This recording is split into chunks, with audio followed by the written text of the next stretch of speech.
Hello learners, welcome to Ilmaziz Foundation. I am Ilma, your maths mentor. So I saw in previous lecture the explanation of question number 11 was not very clear. So I thought it discuss it again. Okay. So our question was basically a proving. ठीक है, तो हमें इसमें proof क्या करना था, 1 minus i to the power n जो कि मल्टीप्लाई में है 1 minus 1/i to the power n, और इन दोनों का आंसर 2n आना चाहिए था. ठीक है, तो हम सबसे पहले अपने LHS को सॉल्व करना शुरू करेंगे. तो LHS में हमारा क्या है, 1 माइनस आई. हम अपने 1 माइनस आई को कुछ नहीं करेंगे, हम सिंपली 1 माइनस आई को अपना ऐसे ही रखेंगे अभी के लिए फ़िलहाल. और हम अपना इसमें 1/i है तो हम इसको थोड़ा ऊपर ले जाएंगे कि 1/i हमारा चेंज हो जाए. तो जब हम 1/i को ले जाएंगे तो ये बेसिकली हमारा क्या बन जाएगा, ये हमारा 1 पहले से माइनस में और ये ऊपर आएगा तो ये i की पावर -1 हो जाएगा. अब हम -1 को कैसे लिख सकते हैं, हम -1 को लिख सकते हैं, हमने सिंपली -4 + 3, हम -1 को लिख सकते हैं -4 + 3. अब हमें पता है i टू द पावर -4 ये 1 हो जाएगा, तो सिंपली बचेगा 1 - i³. ठीक है, अब हमें पता है i³ की वैल्यू कितनी होती है, i³ की वैल्यू हमारी होती है -i. तो 1 माइनस अगेन ब्रैकेट में -i, तो it will give us 1 + i. ठीक है, ये माइनस माइनस ये प्लस हो जाएगा तो it will give us 1 + i. तो एक अब हमारा n पावर बाहर ही रही, एक ब्रैकेट में हमारा क्या हो गया 1 - i और दूसरे ब्रैकेट में हमारा क्या हो गया 1 + i, दोनों की पावर n है. तो ये फॉर्मूला एक है, हमने अप्लाई किया है यहाँ पे, या आपने अपने प्रीवियस लेक्चर्स में या कभी क्लासेस में पढ़ा होगा, नहीं पढ़ा है तो उसको अभी नोट कर ले कि a to the power n into b to the power n, ये हो जाता है ab की पावर n. ठीक है, इसका अगर एग्जांपल लूँ मैं, तो अगर 3 की पावर 2 इंटू 4 की पावर 2 है तो ये बेसिकली हो जाएगा 3 4 = 12, 12 की पावर 2. ठीक है, पावर सेम रहेगी और नीचे का मल्टीप्लाई कर लेंगे. तो सिंपली हमने यहाँ पे क्या किया, हमने 1 - i और 1 + i हमने इनको मल्टीप्लाई कर लिया.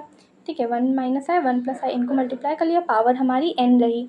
अब 1 - i 1 + i को जब हम मल्टीप्लाई करेंगे तो ये हमारा बन जाएगा 1 - i का 1 minus a + b, a - b वाला फॉर्मूला यहाँ पे हमारा लगेगा. ओके, हमारा क्या फार्मूला लगेगा, एक ब्रैकेट में हमारा 1 - i है.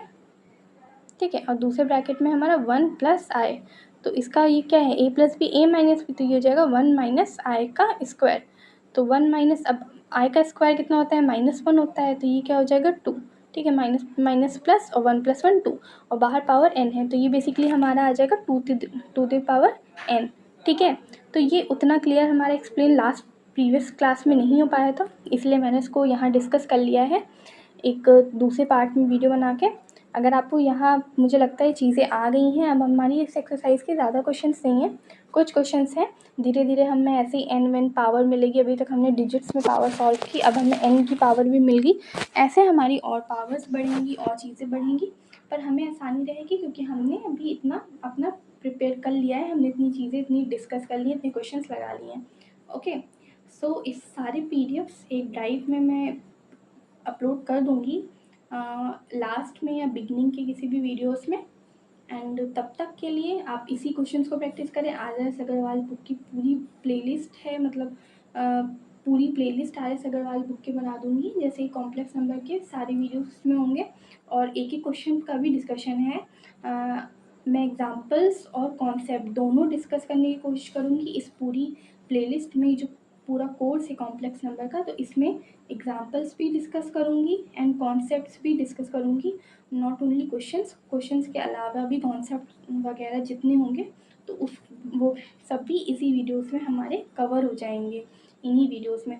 तो अगर ये प्लेलिस्ट अगर देख ली ध्यान से या 2 बार, अगर आपको ना भी समझ में आए देन आप कमेंट करके वो चीज़ बता दो तो मैं वो टॉपिक फिर से डिस्कस कर लूँ, तो भी आपका बहुत फ़ायदा हो जाएगा. और फिर आपके आर.एस. अग्रवाल और NCERT के क्वेश्चंस फिर आपके बोर्ड में आपको कोई मतलब इस चीज़ से कोई प्रॉब्लम नहीं होगी. आपके स्कूल्स के एग्ज़ाम होंगे, टेस्ट होंगे वगैरह, उसमें कोई दिक्कत नहीं होगी. Okay, so I hope you like it. Okay, so thank you for watching.